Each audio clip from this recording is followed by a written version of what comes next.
बाबांची देखील शांती भंगली, कारण माझ्या हट्टीपणामुळे मी तिला लई त्रास दिला.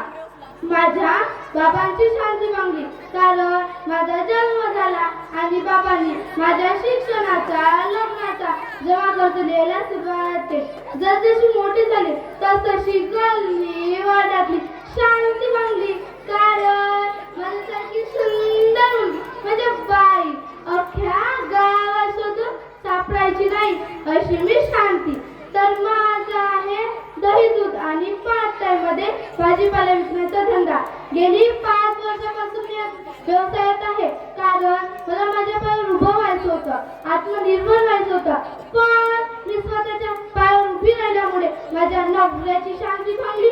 ऐका पोटचा फक्त ढोकायची आणि कुत्री आजूबाजूला पोचायची, एवढ्याच नवरोबाचा पराक्रम, बाकी कर्तृत्व शून्य.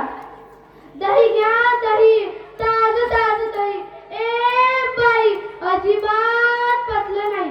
एक से बढ़कर एक कस्टमर आहे माझ्याकडं, जेवढे चांगले तेवढेच विचित्र. शांते पतलं दही देऊ नको, चांगले डल्ले टाक डल्ले. आता बाई दही डल्ल्याचं राहू नाही तर पतलं, पोटात गेल्यावर काय होतं? पाणीच. मग कशाला एवढा आटापिटा? शेऱ्याच्या वरून शीख भरूचा. शांते तुझा गिलासच लईला नाही.